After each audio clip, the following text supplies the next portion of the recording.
क्या ओशो मनाते थे दिवाली और क्या था उसके पीछे का तर्क? क्योंकि द ग्रेट फिलोसोफर ओशो बिना किसी तर्क के कोई काम नहीं करते। ऐसे में ये जानना बहुत अद्भुत होगा कि ओशो अगर दिवाली मनाते थे तो उसके पीछे का तर्क क्या था। क्योंकि ओशो बिना किसी तर्क के कोई बात ना ही बोलते थे और कोई काम ना ही करते थे, और ऐसा तर्क कि कोई व्यक्ति चाह कर भी इनकार ना कर सके।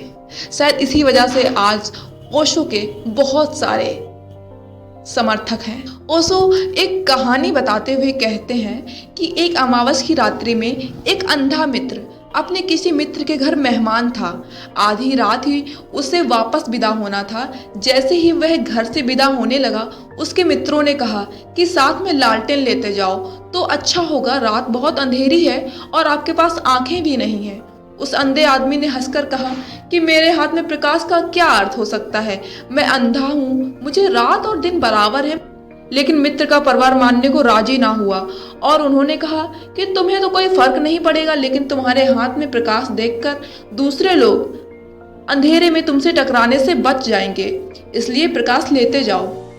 यह तर्क ठीक मालूम हुआ और वह अंधा आदमी हाथ में लालटेन लेकर विदा हुआ, लेकिन 200 कदम भी नहीं जा पाया कि कोई उससे टकरा गया। वह बहुत हैरान हुआ और हंसने लगा और उसने कहा कि मैं समझता था कि वह तर्क गलत है, आखिर वह बात ठीक ही हो गई।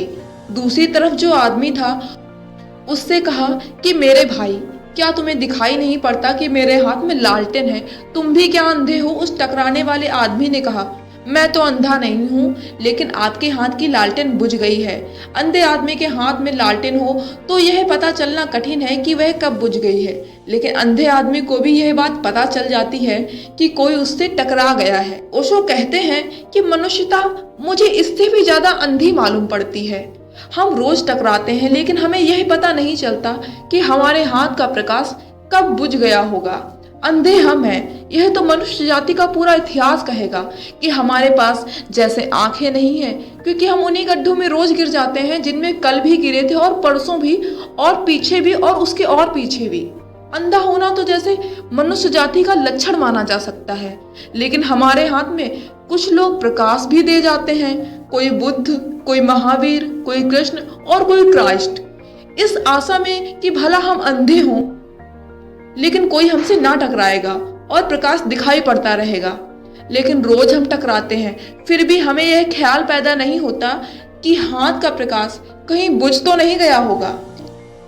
ओशो कहते हैं कि इस कहानी से इसलिए मैं बात शुरू करना चाहता हूँ कि मेरे देखे आदमी के हाथ का प्रकाश बहुत दिन हुए बुझ गया है और हम बुझे हुए दिए लेकर जीवन में चल रहे हैं। बुझे हुए दिए दियों के ना होने से भी खतरनाक सिद्ध होते हैं, क्योंकि बुझे हुए दिए जिनके हाथ में होते हैं उसे यह ख्याल नहीं रहता कि मेरे हाथ में प्रकाश है। जिसके हाथ में कोई प्रकाश नहीं है, कोई दिया नहीं है, वह संभल कर चलता है, यह सोचकर कि मेरे हाथ में प्रकाश नहीं है, रास्ता अंधेरा है और मैं अंधा हूँ। इसलिए हमारे हाथ में बुझे हुए दिए हैं और उन्हीं दियों को हम अगर जलते हुए दिए समझ रहे हैं तो आदमी का भविष्य बहुत खतरनाक है।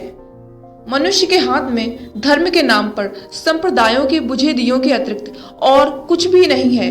धर्म के नाम पर मनुष्य के हाथ में बुझी हुई किताबों के अतिरिक्त और कुछ भी नहीं है।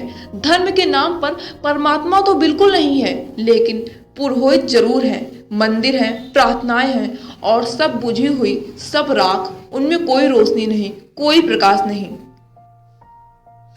तो द ग्रेट फिलोसोफर ओशो के बारे में यदि आप कुछ कहना चाहते हैं तो नीचे कमेंट बॉक्स में कह सकते हैं।